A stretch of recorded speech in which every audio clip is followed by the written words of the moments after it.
எனக்கு ஒன்று போதும், இரண்டு போதும் என்று நினைப்பவர்களுக்கு நான் சொல்லக்கூடிய ஒரு செய்தி, நானும் நீங்களும் யாரை நேசிக்கிறோம்? நபிகளாரை நேசிக்கிறோம், மறுமையை நேசிக்கிறோம். அல்லாஹ்வுடைய தூதர் என்ன புத்திமதி சொன்னார்கள் தெரியுமா? மிகவும் இரக்கம் காட்டக்கூடிய, மிகவும் பிள்ளை பெற்றெடுக்கக்கூடிய பெண்மணிகளை தேடி முடியுங்கள் என்றார்கள்.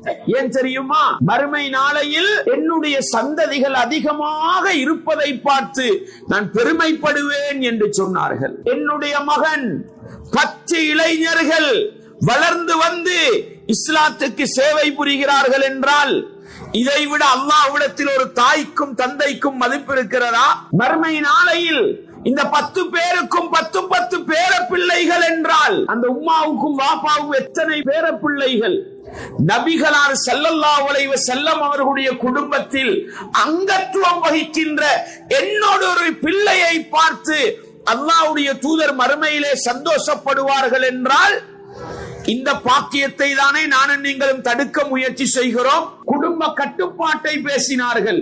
இஸ்லாத்தை பொறுத்தவரையில் குடும்ப கட்டுப்பாடு கிடையாது. ஒழுக்கமுள்ள, மார்க்க விழுமியம் உள்ள, இஸ்லாத்தை சுமந்து வருகின்ற எத்தனை பிள்ளைகளை பெற்று போட்டாலும் அது உலகத்துக்கும் வழிகாட்டும், மறுமைக்கும் வழிகாட்டும் என்பதை நானும் நீங்களும் மறந்துவிடக் கூடாது.